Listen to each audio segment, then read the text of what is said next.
Assalamualaikum warahmatullahi wabarakatuh. Saya Fari Muhammad Darajat dari Administrasi Publik 7C ingin menjelaskan materi tentang mata kuliah pengambilan keputusan. Pengertian pengambilan keputusan memiliki beberapa definisi dari para ahli. Menurut Elsevier dalam L. Uniberg 2010, pengambilan keputusan adalah proses membuat pilihan dari sejumlah alternatif untuk mencapai hasil yang diinginkan. Definisi ini memiliki 3 kunci elemen. Pertama, pengambilan keputusan melibatkan membuat pilihan dari sejumlah pilihan. Kedua, pengambilan keputusan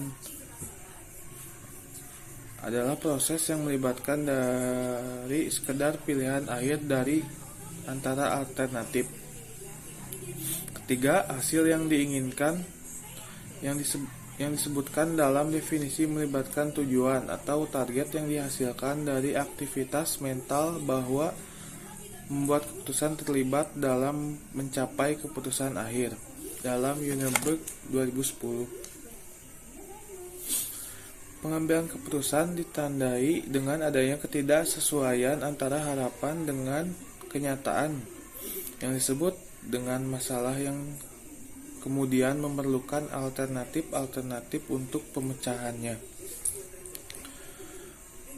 Dalam menentukan pilihan alternatif yang diambil, maka pemimpin harus melakukan pertimbangan dan analisis terhadap serangkaian alternatif tersebut. Alternatif yang mendapatkan manfaat dan menghindarkan diri dari kerugian-kerugian akan diambil, sementara alternatif yang merugikan akan dihindari atau diabaikan. Proses pemilihan atau penentuan alternatif.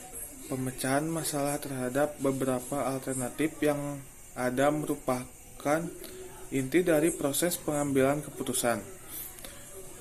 Ini berarti pengambilan keputusan bukan hanya tindakan sederhana memilih di antara alternatif. Pengambilan keputusan merupakan suatu proses mulai dari pengenalan masalah sampai dengan penerapan keputusan ke dalam suatu tindakan.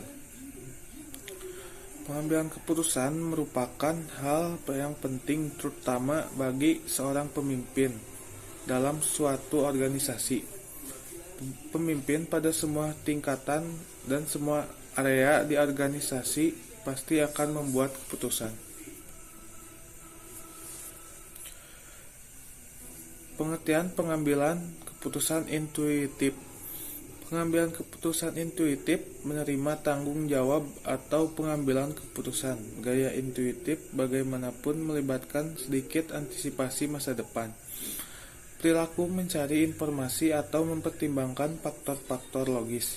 Sebaliknya, hal ini ditandai dengan penggunaan fantasi perhatian untuk menyajikan perasaan dan kesadaran diri emosional sebagai dasar untuk pengambilan keputusan. Komitmen untuk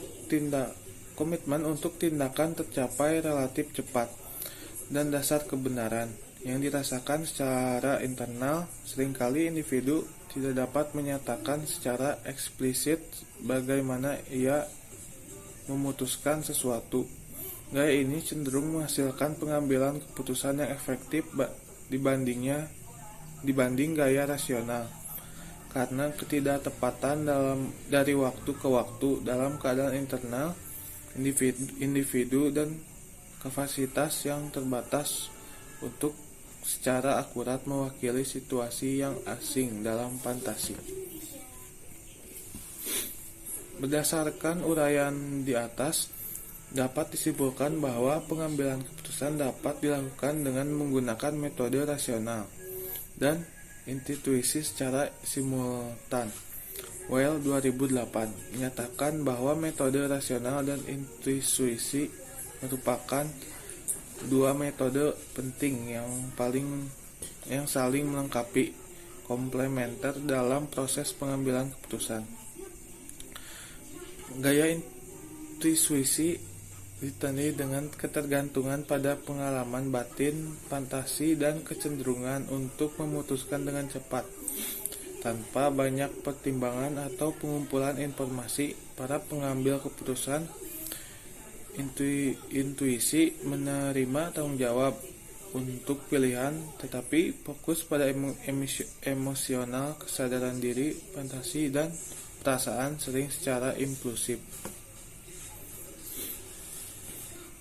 Selanjutnya, pendapat menurut para ahli tentang intuisi. Menurut Gary Klein, intuisi adalah hasil pengalaman yang luas sebagai dasar yang memungkinkan orang membangun pengetahuan yang lebih baik, seperti keterampilan perseptual dan model mental yang lebih kaya, sebagai sarana untuk mencapai keputusan yang lebih baik. Menurut Thorsten Pakur dan Melanie Spar, suatu individu handal adalah individu yang cenderung menggunakan intuisi, yaitu spontan, berbasis efektif, dan didukung kemampuan mode keputusan deliberatif, yaitu usaha perencanaan dan analitik. Menurut M. Mahdi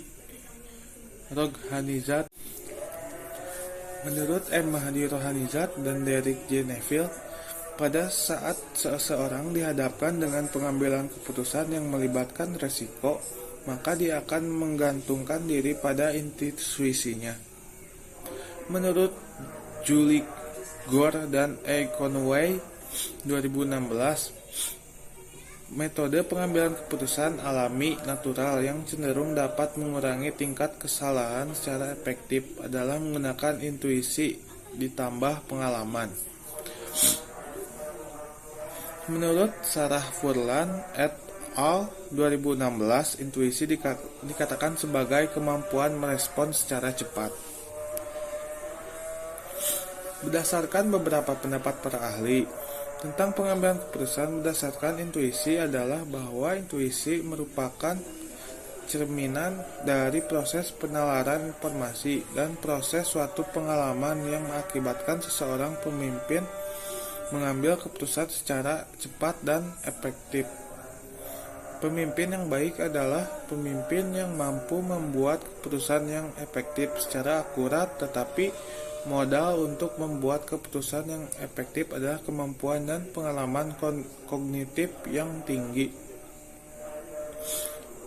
Semoga para ahli pemimpin organisasi dimanapun mereka berada adalah pemimpin yang pandai mengambil keputusan karena memiliki intuisinya.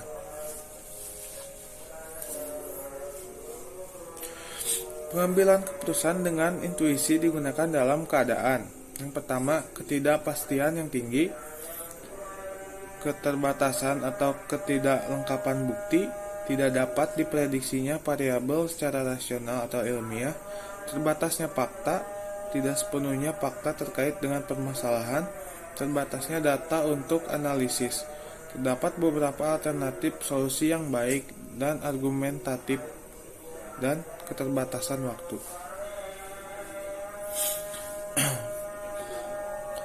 Pengaruh intuisi dan analisis dalam mengambil keputusan.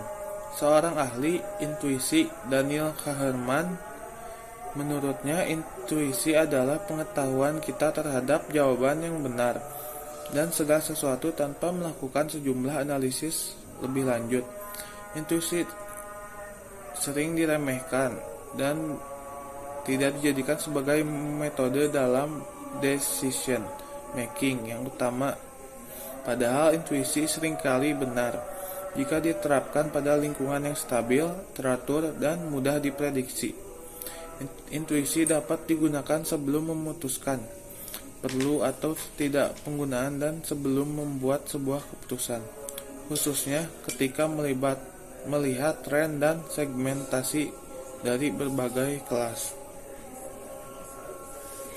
Ada sebuah fenomena yang dideskripsikan oleh Daniel Kahneman, rekannya Saint Frederick, sebagai atribut substitution atau atribut substitusi. Menurutnya, jika sebuah pertanyaan sulit tidak menemukan jawaban secepat, maka sistem satu akan Menurut M. Mahdi Rohanizat dan Derek J. Neville, pada saat seseorang dihadapkan dengan pengambilan keputusan yang melibatkan resiko, maka dia akan menggantungkan diri pada intuisinya. Menurut Julie Gore dan E. Conway 2016, metode pengambilan keputusan alami natural yang cenderung dapat mengurangi tingkat kesalahan secara efektif adalah menggunakan intuisi ditambah pengalaman. Menurut Sarah Furlan et al. 2016, intuisi dikatakan sebagai kemampuan merespons secara cepat. Berdasarkan beberapa pendapat para ahli tentang pengambilan keputusan berdasarkan intuisi adalah bahwa intuisi merupakan cerminan dari proses penalaran informasi dan proses suatu pengalaman yang mengakibatkan seseorang pemimpin mengambil keputusan secara cepat dan efektif. Pemimpin yang baik adalah pemimpin yang mampu membuat keputusan yang efektif secara akurat, tetapi modal untuk membuat keputusan yang efektif adalah kemampuan dan pengalaman kognitif yang tinggi. Semoga para ahli pemimpin organisasi dimanapun mereka berada adalah pemimpin yang pandai mengambil keputusan karena memiliki intuisinya.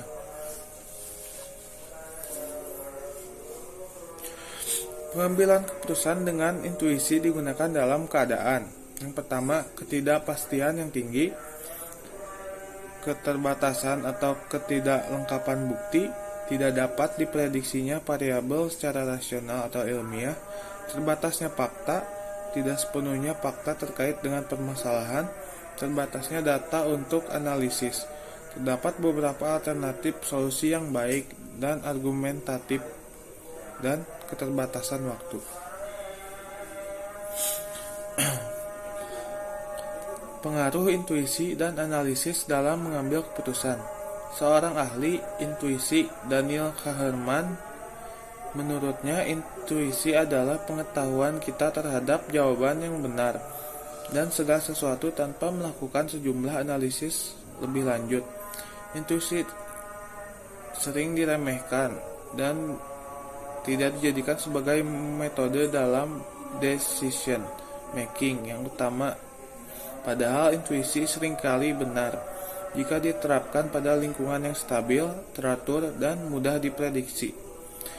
Intuisi dapat digunakan sebelum memutuskan perlu atau tidak penggunaan dan sebelum membuat sebuah keputusan, khususnya ketika melihat tren dan segmentasi dari berbagai kelas.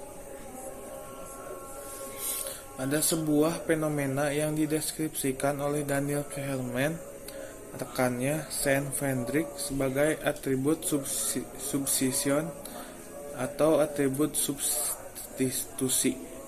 Menurutnya, jika sebuah pertanyaan sulit tidak menemukan jawaban secepat, maka sistem satu akan Selanjutnya, perbedaan gaya pengambilan keputusan intuitif antara tipe kepribadian dominance influence, steadiness, confucius. Gaya pengambilan keputusan intuitif biasanya dipakai ketika informasi yang tersedia terbatas, dihadapkan pada situasi yang baru atau tindakan yang tidak biasa. Dalam hal ini, seseorang mengambil keputusan berdasarkan pengalaman yang terdahulu dan melibatkan perasaan dan emosi yang mendalam ketika mengambil keputusan jika dihubungkan dengan tipe kepribadian DISC. Orang dengan tipe kepribadian dominan adalah orang yang menyukai tantangan, berani mengambil tindakan yang cepat dan tidak bertele-tele. Orang-orang termasuk dalam tipe kepribadian dominan adalah tipe orang yang aktif dalam lingkungan. Selanjutnya, teori keputusan terdiri dari rationality atau rasionalitas. Rasionalitas masih merupakan konsep sentral dalam teori keputusan. Namun konsepsi modern dari rasionalitas merupakan variasi kunci dalam menjelaskan dan memahami rasionalitas. Meskipun rasionalitas memiliki banyak arti, waras, cerdas, menghitung. Dalam keputusan teori, rasionalitas lebih sempit didefinisikan as particular and very familiar class of producer for making choice, sebagai kelas khusus dan sangat akrab dalam prosedur untuk membuat pilihan. Dalam sebuah rasionalitas dari proses yang biasa disebut rasionalitas prosedural yang menghubungkan pilihan untuk hasil, biasanya disebut rasionalitas substantif. Cukup sekian dari saya materi pengambilan keputusan. Wassalamualaikum warahmatullahi wabarakatuh.